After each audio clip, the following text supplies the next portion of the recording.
Fala, galera do Segredos do Mountain Bike. Estou trazendo aqui o Ricardo. O nome artístico dele é Simons, um cara que tem uma história bem legal de vida, com uma formação em uma outra área, né, das ciências, aí, vamos dizer assim, que agora se dedica a treinar atletas. Um cara que chamou minha atenção com publicações no Instagram dele. Então, se prepara, o conteúdo está muito bom. A entrevista a gente vai dividir em duas, porque, poxa, era programado ali 30, 40 minutos, a conversa passou de 1 hora. Então, assim, você vê o nível do negócio.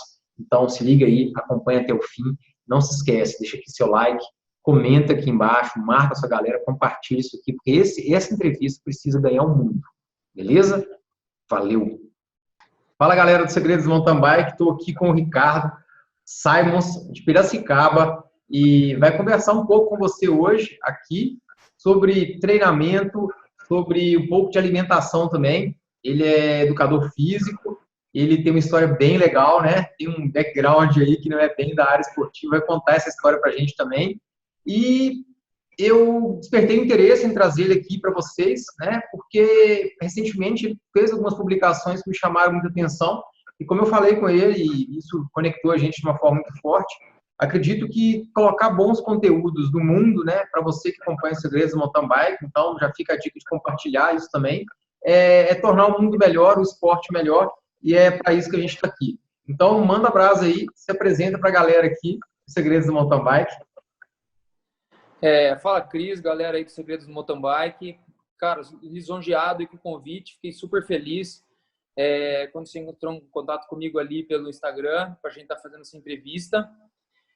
A gente bateu um papo inicial naqueles dias do começo do ano sobre a minha trajetória, etc. E eu acho que é legal contar algumas partes desse processo, né? Eu sou economista de formação. Eu me formei em economia pela Unicamp em 97, depois eu trabalhei na Ambev, depois eu trabalhei no Itaú, e depois, um belo dia, eu olhei pela janela e falei, meu Deus do céu, o que eu estou fazendo com essa gravata? E prestei vestibular de novo, me formei em educação física aqui na Unimap, e depois me formei, fiz o mestrado em performance humana aqui na Unimap também. Trabalhei com pesquisa até mais ou menos 2011, e depois eu resolvi abraçar o mercado mesmo, porque além de ter que ter coragem para trabalhar com pesquisa no Brasil, né, Cris? Eu acho que o mercado nosso está muito carente de informações. A gente está precisando de pessoas que atuem de forma científica no mercado que está atendendo o grande público. E eu achei essa uma oportunidade interessante que onde eu poderia, acho que, atuar e colaborar muito mais, né? Pô, sensacional. Conta um pouco pra gente também, eu acho que eu até te cortei, mas fala pra gente também desse link seu com a bike, né, com a bicicleta. Ô, Cris, eu pedalava quando eu era adolescente, pedalei mais ou menos até uns 16, 17 anos, de forma recreativa, mas sempre gostei de pedalar. E depois eu me envolvi com futebol, fui jogar futebol, até que com 33, 34 anos, né, o futebol começou a ficar doloroso para mim, né? E daí eu comecei a andar de bicicleta com alguns amigos aqui, e isso despertou uma paixão, acho que estava adormecida lá desde da minha adolescência, e eu praticamente abandonei o futebol faz 4 anos com um relo na bola, e meu esporte hoje é o ciclismo, tá? E paralelamente a isso, chamava muita atenção quando eu jogava futebol, e sendo profissional de educação física, como as intervenções com treinamento no futebol, elas tinham uma conexão. Mas a conexão era com a reprodução de conteúdos que muitos ex-atletas tinham feito na carreira de profissional, e eles reproduziam isso tanto nas categorias infantis, juvenis, como nos próprios clubes amadores e profissionais. Então, tinha uma lógica de treinamento envolvido, mas era uma reprodução de algo que alguém tinha vivido, tá? Hoje a realidade do futebol é completamente outra, mas voltando para o ciclismo, quando eu me deparei com os grupos de ciclismo, Cris, eu me deparei com uma realidade ainda mais interessante, porque não havia nem reprodução Claro, estamos falando dos círculos amadores, do pessoal que a gente conhece, que pedala nas cidades, assim, dos grupos de Sim, mas ciclismo, que é a grande massa. que é a grande massa, ciclistas amadores e etc. Então, não havia nenhuma reprodução de um conteúdo do treinamento que alguém tinha vivido.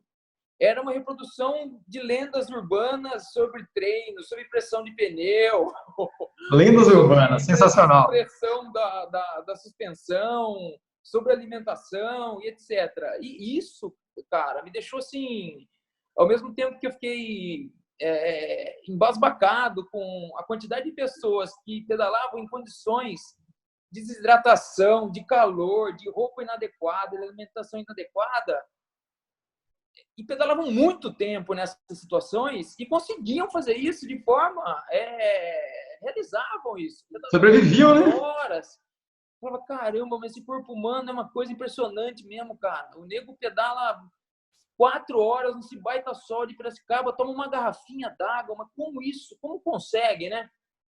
E daí eu senti que a gente tinha um campo muito grande de atuação científica aí para estar peneirando as informações e estar trazendo essas coisas mastigadas e para a realidade desse grande público. E eu acho que não só eu, né? Eu acho que você percebeu essa oportunidade também. E a gente vem aí vendo as assessorias de ciclismo aí ganhando bastante relevância, trazendo conteúdo científico e aplicando aí na realidade do grande público amador aí que é apaixonado por pedal, né? Sim, cara, na verdade, assim, eu vivi dois lados da moeda, sabe? Na década de 90, como atleta, do ciclismo de estrada, eu competia, campeonato mineiro, disputei campeonato brasileiro de júnior, numa era desprovida de informação, era exatamente, a gente treinava baseado em lendas urbanas, lendas ciclísticas. Quando eu voltei a pedalar em 2006 para 2007, eu falei, pô, agora eu sou médico, sou cardiologista, tenho internet, deixa eu buscar informação. E quando eu fui buscar informação também, a quantidade de conteúdo relevante que eu encontrei foi muito pequena. E eu falei, caramba, mas por quê? Como é que é? E aí eu lembrei de um passado, né, longínquo, mas que fazia ainda uma conexão muito forte do ciclista esconder, né? Então, assim, às vezes, quem sabia um pouquinho mais que o outro ainda escondia aquele conteúdo. A informação. E aí eu falei, nossa, isso precisa mudar. E terminei minha pós-graduação em medicina do esporte, foi uma época boa que eu pude estudar o que eu realmente gostava, e aí decidi colocar o meu conhecimento prático, conectando aí no mundo da internet, sabe? Para ajudar a galera a se conectar. E acho que você sentiu isso também, e que legal, é bom a gente reafirmar essa constatação, porque lendas urbanas foi uma definição perfeita, perfeita. Me conta aqui, como você começou a quebrar essas lendas urbanas? Porque o ciclista é um bicho teimoso, né? Muita gente, por exemplo, não acredita em bike fit. O cara compra, paga 300 pontos num pneu que dura 2 meses e acredita que o bike fit é caro. Ele, por exemplo, gasta uma fortuna em suplemento que tem balela de evidência e, às vezes, não investe em si mesmo, em conhecimento, em uma assessoria esportiva. Como que foi essa realidade do seu lado aí como educador físico? Quebrar esses paradigmas? Ô, Cris, eu vou te falar que eu não consegui quebrar ele totalmente ainda não, viu, cara? Não sei se você tem essa mesma sensação. Mas, basicamente, aconteceram duas situações que foram dando plausibilidade àquilo que eu pregava aqui, tá? Uma, as pessoas mais próximas, quando você argumenta de forma clara, quando você traz as informações pertinentes e a fonte delas, elas naturalmente, primeiro elas acreditam em você, porque você é amigo delas, né? E depois, quando você mostra uma fonte científica convincente, elas compram aquela ideia, entre aspas. O segundo momento, que acho que foi o momento mais marcante, foi quando pessoas que começaram a buscar a nossa assessoria começaram a pedalar melhor que pessoas que já pedalavam há anos. Ou talvez não pedalar melhor, mas melhoraram num espaço muito curto de tempo. Então, quando o cara que sempre andou bem, sempre andou na frente, na linguagem do ciclismo, sempre quando deu na cabeça dos outros, sente que quem não ficava nem na roda, tá ali do lado em várias situações, ele fala, pô, o que esse cara tá fazendo, né? Massa. Eu acho que essa situação, principalmente, quando aqueles que não tinham uma performance destacada ou tinham um baixo nível de performance, começaram a fazer algo bem proposto, bem organizado, com uma lógica de ciência do treinamento com objetivo, com meta, com metodologia de treinamento envolvida, melhoraram de forma rápida, isso que chamou a atenção de uma série de pessoas ao redor e começou a dar credibilidade ao nosso trabalho. Tá? Que tem que ser também, né, Cris?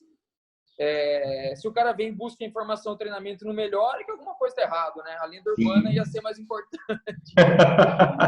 Cara, eu gosto de falar uma coisa assim, porque quando se trata de condicionamento físico, né, e exercício, geralmente qualquer coisa é melhor que nada, né? Então, qualquer pessoa que começa a pedalar vai melhorar até um certo ponto. E isso ajuda a perpetuar as lendas. Então, assim, mas chega um ponto que a pessoa vai esbarrar, ela não consegue progredir. Eu tenho um conhecido amigo, ele teve um ano, assim, com uma performance incrível, onde ele pegou um livro, não sei se foi aquele do Joy Fryer, não sei, ele pegou um livro, sabe? Começou a estudar, autodidata, começou a aplicar e fez uma temporada incrível. E nunca mais conseguiu reproduzir aquilo. Porque ele saiu do zero, né? Implementou e subiu a escada, mas não conseguia periodizar, não tinha conhecimento científico.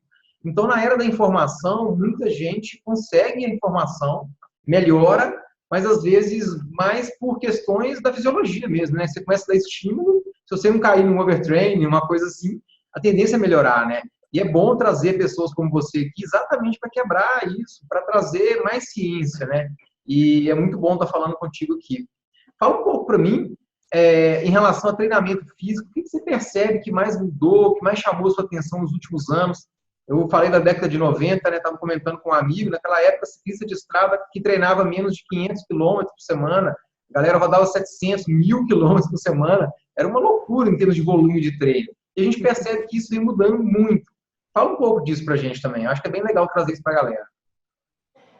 Ô, Cris, eu acho que tem um ponto importante aí, assim, que é identificar que modalidade de ciclismo a gente está abordando, tá? Legal. E aí eu acho que tanto para você quanto para mim, 90%, vou falar 100%, cara. 100% das pessoas que procuram a gente aqui para estar falando de ciclismo, para estar elaborando um treinamento de ciclismo, eles fazem maratona. Mesmo as provas de XCO, elas duram mais de 1 hora. Então, assim, o estímulo é um pouco diferente, um pouco mais intermitente, intervalado, mas a prova dura ainda mais de 60 minutos. Sim. Então, a gente está falando do esporte basicamente de endurance. Sim. Tá?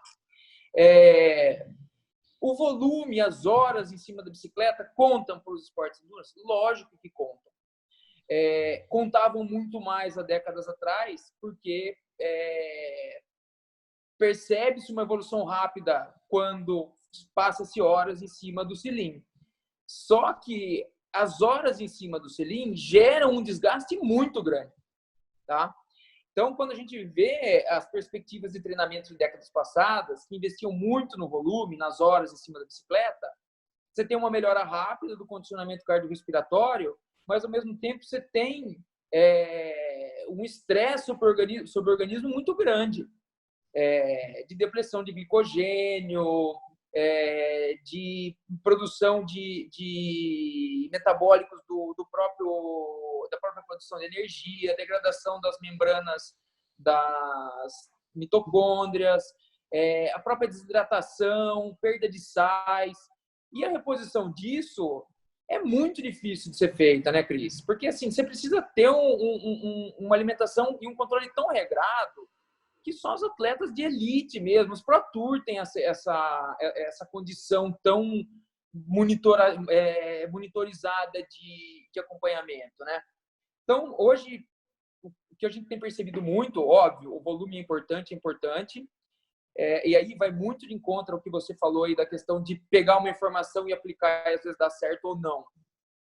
O volume ele tem que ser aplicado em fases corretas do treino, e os treinamentos falados têm ganhado cada vez mais notoriedade porque eles geram um tipo de adaptação que o treinamento contínuo não favorece de jeito nenhum, e eles têm um custo, tempo, eficiência muito maior. Você fica menos tempo em cima da bicicleta, você promove adaptações importantes e você não tem um desgaste tão grande em termos de desidratação, de perda de nutrientes. E, ultimamente, Cris, o que eu tenho observado muito, além da periodização, não é nem periodização, né? Mas do pessoal, os noruegueses que têm usado o treinamento em bloco, e muitas vezes treinamento na intensidade do VO2 máximo, né? Que são treinos extremamente curtos e que têm um impacto fisiológico aí fenomenal. Legal. Que é difícil de fazer, né? É difícil de fazer, diga-se de passagem. Sim, é interessante isso que você falou, né? Porque, assim, nos congressos de medicina do esporte, de cardiologia, quando se fala em exercício de 4 horas, o cardiologista olha com o olho desse tamanho, né? Eu lembro quando eu comecei a frequentar a medicina esportiva, foi uma onda, um ano que tiveram, acho que 4 ou 5 mortes só na maratona de Nova York, e isso levantou, assim, um auê danado em esportes de ultra endurance, né, acima de 3, 4 horas, que é o tempo de maratona para a maioria dos amadores. E esses dias uma pessoa mandou uma mensagem para mim o seguinte: não sei o que aconteceu, pedalei 140 quilômetros e minha perna ficou muito cansada, mas eu pedalei muito devagar. Ou seja, 140 quilômetros é um baita volume de treino, e o ciclista é um bicho tão maluco, né, Simons, que ele acredita que se ele fizer devagar, ele pode dar a volta ao mundo, que tá tudo bem, né? É sinistro. Então, trazer esse tipo de conteúdo que você está falando para a gente é muito importante. Para o ciclista entender que tudo bem, ele vai melhorar se ele pedalar, mas tem formas de fazer a coisa melhorar mais e da forma mais correta, né? Você falou de treino de VO2, né? Quando eu estava pegando para treinar de verdade, 2013, 2014, a gente tinha, né, na assessoria que eu acompanhava, aqueles gráficos que o Training Peaks usa, né, de acúmulo crônico, acúmulo agudo. Eu acredito que isso trouxe uma quantificação do treinamento muito mais real do que até o que se vivia antes, né? Porque era uma coisa muito mais de percepção subjetiva, né? Você está cansado ou está descansado, né? E aí, às vezes, você acorda achando que está descansado, mas no treino você vê que você não consegue aplicar as cargas. Fala um pouco dessa tecnologia de quantificação de treino para a gente, porque muita gente não tem nem noção que isso existe, né? Ô, Cris, você tocou na questão do Training Peaks, querendo ou não, a gente vai ter que fazer uma publicidade gratuita deles aí, porque os caras mandam muito bem, né? Os caras são foda, né, pô? Começaram a fazer isso quando... A gente tinha aqui, quando a gente tinha um número mais restritivo, bom, o Training Peaks ele tem um custo para você ser uma conta assinante de técnico, enfim. Quando a gente tinha um número restrito de alunos aqui, a gente não tinha um orçamento que permitia a gente ter uma conta coach de Training Peaks. E a gente tinha um programa de Excel que eu fui desenvolvendo ao longo do tempo, que tinha algumas quantificações de carga parecida com o Training Peaks. Que legal! Só que ficava um negócio tão entruncado, cara, que eu entendia, tá? Eu sabia o que estava acontecendo, eu olhava, eu precisava que o cara respondesse, entrasse no Excel, respondesse lá como foi os parâmetros do treino, eu entrava no Garmin Connect dele, via como tinha sido as médias, enfim, era um trabalho danado e de uma complexidade que envolvia a ciência do treinamento para o leigo. Às vezes eu tentava explicar, o cara falava, viu, deixa eu falar, cara. E o Training Peaks, ele conseguiu fazer um resumo de uma forma tão lúcida disso tudo, Cris, que é fascinante. Inclusive, tem alunos nossos aqui que chegam com perguntas e falam assim, pô, mas o cara, será que ele é professor de educação física? E daí você fala assim, não, eu li, eu comecei a ler o tutorial, eu vi um vídeo. Então, o Training Peaks, ele traz para a gente uma facilidade muito grande na comunicação entre assessoria e clientes, porque o cara começa a entender o que está acontecendo com ele. Os gráficos, eles são tão lúcidos em demonstrar como as cargas estão sendo colocadas e como ele está respondendo, e o que é a fadiga, o que é a forma, o que é a performance física dele. E o que eu acho mais fascinante ali, Cris, quando aquele algoritmo que eles têm de projeção para o futuro. Então, você faz um encadeamento dos treinos, ele faz a projeção hipotética de como essas variáveis vão estar se comportando no tempo. E daí o cara consegue olhar o que você está montando para ele e falar, pô, agora eu sei por que eu estou fazendo isso. E quando você entende por que você está fazendo as coisas, você faz muito mais bem feito, né, Cris? Massa. Então, o Training Peaks, acho que, assim como outros softwares agora estão trazendo essas informações de forma muito bem ilustrada, ele dá para o grande público uma contrapartida muito clara daquilo que a gente pensa ao formular o treinamento dele. Na verdade, eu acho que o grande mérito desses aplicativos, eles estão aí, eles têm que ser usados, tá? É mostrar para os nossos clientes, Cris, a foto do quadro que a gente está pintando para eles. Né? Massa. E aí, na quantificação de volume, de intensidade, tudo isso fica muito mais claro para ele compreender tecnicamente. Né? Sim, legal. Não sei se eu te respondi exatamente o que você perguntou. Perfeito, perfeito. Nossa, essa definição sua, né, de que é o quadro que o treinador está pintando, eu acho que é exatamente isso mesmo. Eu lembro que eu recebia os gráficos e, assim, né, eu tinha muito de lenda urbana em mim ainda. E é interessante ver, porque comportamento humano é uma coisa que eu gosto muito de estudar. A gente funciona muito intuitivamente, né? Trazer a consciência para as coisas é uma coisa que a gente precisa treinar também. Então, eu lembro que por várias vezes, eu excedia o treino do fim de semana, né? E aí chegava na terça-feira, na hora de fazer o intervalado, não conseguia entregar. E, assim, aconteceu comigo esse final de semana. Cara, exatamente, porque a gente é ser humano, né? Então, às vezes, você está no bloco, está na turma ali, você empolga e depois o boleto chega. E chega, né, Cris? Não tem jeito, né? A fisiologia é uma só, pô. Por mais que alguns sejam chamados de galácticos, né? No fundo, todo mundo é gente, pô. Massa, sensacional. É muito bom a gente estar falando disso, né? Eu lembro quando, eu acho que as equipes Pro Tour começaram a usar isso, né? Depois de 10 anos de validação, até o período, né, de acúmulo, eles foram mudando durante um tempo também. E é muito bom a gente estar falando disso aí, e mais pessoas que acompanham aqui os Segredos do Mountain Bike também estão subindo de nível, na questão de entendimento. Eu acho que é super importante, né, essa questão que você falou de quando a pessoa sabe o que deve fazer, sabe o que é preciso entregar, sabe o que né, a coisa funciona muito melhor, né? Quantos colegas aqui da cidade que eu já vejo em grupo de WhatsApp, por exemplo, leigo de tudo, sabe? Questionando os intervalados, questionando umas coisas, assim, sabe? E aí eu fico encucado, de vez em quando eu solto umas lá e tal, às vezes fico fingindo de cego, mas é muito bom a gente trazer isso aí. Porque quando um treinador, né, um profissional do treinamento, está passando um treino, está escrevendo um treino com o atleta, é porque tem um porquê, tem uma ciência por detrás daquilo. E cabe ao atleta meramente cumprir a tabela ali. E é bom a gente estar reforçando isso aqui mais uma vez. Pô, legal, gostei demais. Você falou de treinos de VO2, né? E, assim, Simon, não é simples, né, fazer o tal do treino do VO2, né? Porque eu vejo que a galera gosta muito de fazer o tal do tiro, né? Mas aí tem tiro que sai para frente, tem tiro que sai pela culatra.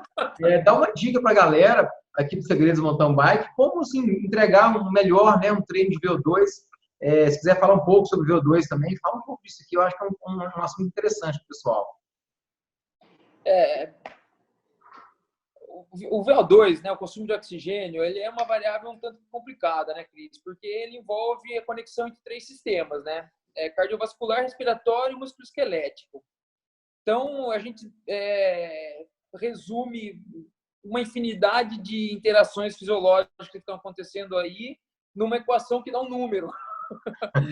E aquele lá é o VO2 máximo. Então, o VO2 é a quantidade de oxigênio que está conseguindo transformar em energia em determinada intensidade de exercício. E o VO2 máximo é a quantidade máxima de oxigênio que você consegue captar e transformar em energia no esforço máximo. Não sei se ficou claro para todo mundo, Show. Mas tem a definição de VO2 máximo e de VO2, né? Legal, é isso aí. Alguns pesquisadores, principalmente os noruegueses aí que trabalham lá com aquelas competições no esqui, na última década aí começaram a propor uma metodologia de treinar na intensidade do VO2 máximo, né? E daí o primeiro ponto importante é você determinar qual o seu VO2 máximo e qual a intensidade desse VO2 máximo. Uma das formas mais comuns de se determinar isso é através da ergospirometria, que é aquele teste que a gente faz com a máscara que analisa gases expirados e determina no esforço máximo o quanto você estava conseguindo captar de oxigênio e transformar aquilo em energia. E uma outra forma que vem sendo usada, que eu venho observando muito aí nos artigos nos últimos 5 anos, é fazer um teste máximo de 6 minutos e ver qual foi a potência média ali desse intervalo. Então, quando a gente está falando de ciclismo, a gente vai estar treinando a intensidade do VO2 máximo na potência que aconteceu o evento do VO2 máximo, seja determinado pela máscara ou determinado nesse teste de 5 ou 6 minutos. Então, quando a gente vai fazer um treino na intensidade do VO2 máximo, você tem que manter por algum tempo, 1 minuto ou 2 minutos, aí tem vários protocolos de treino, aquela intensidade. Então, quando você falou que alguns tiros saem para frente, outros para trás, o que normalmente a gente costuma observar? Que o primeiro tiro sai muito acima da intensidade de VO2 máximo, né? Porque o cara acha que ele, como é máximo, treinar na intensidade de VO2 máximo, ele tem que dar um tiro máximo. Não é máximo. Essa intensidade tem que estar bem estabelecida, ele precisa saber qual é e manter aquela intensidade por um determinado período. Então, a dificuldade principal de se treinar na intensidade do VO2 máximo, eu acho que é fazer essa manutenção. Saber qual é essa intensidade e fazer essa manutenção, que pela frequência cardíaca não dá. Como o intervalo geralmente tem protocolos aí de 1 minuto a 3, 4 minutos, que aí a gente está falando de atletas já com um nível de performance bastante grande, que conseguem manter 4 minutos a intensidade de VO2 máximo, não dá tempo da frequência cardíaca chegar naquela que ele viu durante o intervalo de 5 a 6 minutos. Então, deu 1 minuto, a frequência cardíaca ainda está lá embaixo e ele está achando que ele está muito embaixo quando a potência está lá em cima. Então, eu acho que 2 dicas importantes aí para se treinar na intensidade do VO2 máximo no ciclismo. Na corrida é um pouco mais fácil, porque você pode treinar pelo pace, né? E a velocidade na corrida tem uma relação com a intensidade do VO2 máximo muito mais reprodutível.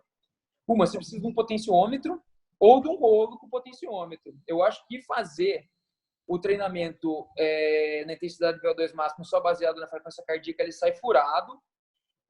E uma outra alternativa, Cris, aí tem que ser para os ciclistas bem experientes, seria fazer com percepção subjetiva no esforço.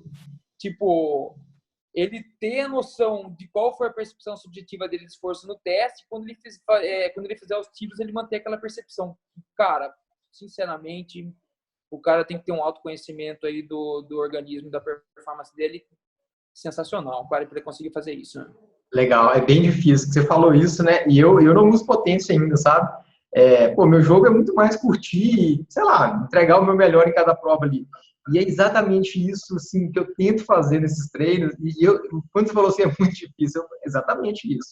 É muito complexo. E eu lembro que quando eu voltei a treinar, planilhado e tudo, o Felipe me passava os treinos e ele falava, se fosse potência, seria assim, entendeu? E o que você falou é exatamente isso, né? A gente arranca para o intervalo, a potência está lá em cima, o batimento está lá embaixo. E aí, de repente, faz o contrário, né? O batimento e a potência vai caindo. Vai caindo. Exatamente isso. Então, assim, exige um autoconhecimento muito grande e não tem dúvida, né? Que por isso, esse é um dos motivos que a potência virou a nova régua realmente do treinamento de performance para quem quer desempenho e etc. Contudo, eu queria que você desse uma dica para o Christian e para a galera que está usando sua frequência cardíaca, não só para treinar VO2 máximo, mas para treinar, para melhorar limiar de lactato, né, a performance, o mountain bike. Eu falo que o cicloturista precisa fazer treino de lactato, né, porque ele vai pegar morro, ainda mais com mochila e bagagem. Então, ele tem que desenvolver essa tolerância ao lactato. Tirando a questão do VO2 máximo, acredito que a tolerância ao lactato seja uma outra característica importante, né, para a galera do mountain bike. Fala um pouquinho disso para a gente também, Simons. Ô, Cris, assim, a frequência cardíaca é um dos critérios, um dos parâmetros que a gente pode usar para estar dosando a intensidade do treino. A outra potência no ciclismo, a outra é potência, a outra é a percepção subjetiva de esforço, tá? A frequência cardíaca ela é reprodutível em várias situações. Nos treinos contínuos, ela é reprodutível em grande parte das situações. E nos treinos intervalados que ultrapassam 3 ou 4 minutos, ela começa a responder de forma adequada também. Então, a dica que eu dou é sempre o seguinte: você recebe um treino intervalado para estar fazendo do seu treinador, o primeiro intervalo, não realize ele como se fosse o último intervalo da sua vida. Tá? Da vida foi ótimo. Tá saia de uma situação de conforto. Vamos tentar lembrar um pouco da percepção subjetiva de esforço. Se você está num giro que está confortável, certamente você está abaixo do seu limiar de lactato, tá? Então, no primeiro tiro, que seja de 3, de 4, de 5 minutos, aumente a intensidade para um desconforto e fique olhando a sua frequência cardíaca, como ela se manifesta. Porque depois de 1 minuto, 1 minuto e meio, ela vai começar a refletir aquela intensidade. Então, vamos supor, você recebe o treino ali. Você vai fazer 4 tiros de 4 minutos acima de 160 batimentos cardíacos e vai descansar 3 minutos abaixo de 140. Se você sair com tudo ou nada no primeiro tiro, você vai estar com 1 minuto e meio morto e a sua frequência cardíaca não vai ter chegado no 160 ainda. Daí você vai jogar o seu esforço lá para baixo e ela vai continuar repercutindo 160, porque ela está respondendo por um efeito que aconteceu no começo do seu tiro, que você foi muito acima do normal. Então, ela vai continuar alta, mesmo você não estando mais naquela intensidade, porque a frequência cardíaca tem um delay. E depois, quando você for para a parte de repouso, muito provavelmente você fala assim, nossa, vou ter que parar a bicicleta para ela chegar a 130, 140. Então, sempre que você for utilizar a frequência cardíaca para realizar treinamentos intervalados, o primeiro deles, faça de forma gradativa para você ver como ela vai se comportar. E lembre o seguinte, depois que você teve essa percepção, quando chegar o segundo e terceiro tiro, você vai se comportar no tiro como se estivesse naquela intensidade acima do limiar, que ela vai chegar lá, e a hora que chegar no momento do repouso ou da recuperação ativa, você vai se comportar numa situação de esforço menor, que ela vai voltar naturalmente, com delay, mas ela vai voltar. Mas daí você vai começar a entender que naqueles blocos você cumpriu com aquele esforço que era necessário.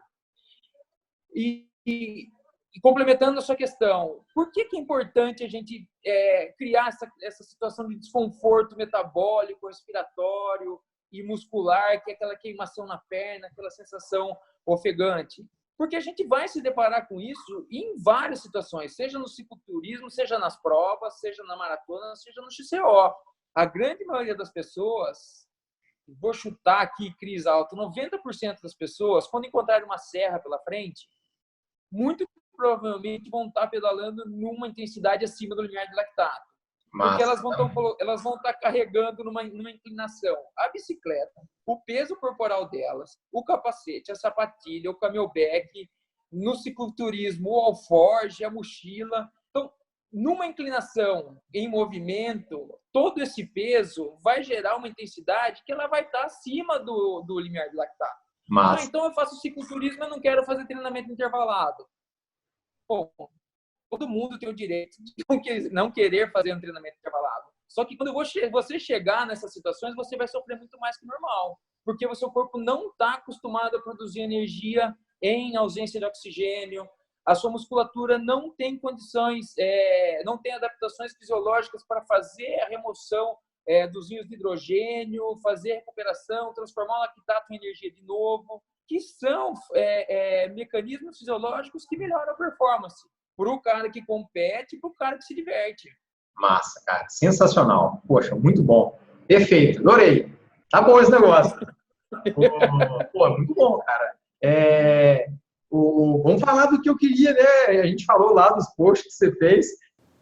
E aí, tá gostando dessa conversa, né? Essa entrevista foi sensacional. Mas acabou que a conversa de tão boa, de tão científica, produtiva e sensacional, ficou muito longa. E aí eu decidi cortar em 2 blocos. Então a gente encerra aqui agora. Aproveita mais uma vez para deixar seu comentário, seu like, compartilhar isso com a sua galera do mountain bike, porque o segundo bloco que vem no próximo sábado não tá muito melhor, tá tão bom quanto, beleza? Forte abraço, valeu e até o bloco 2. Tá muito bom, não perde.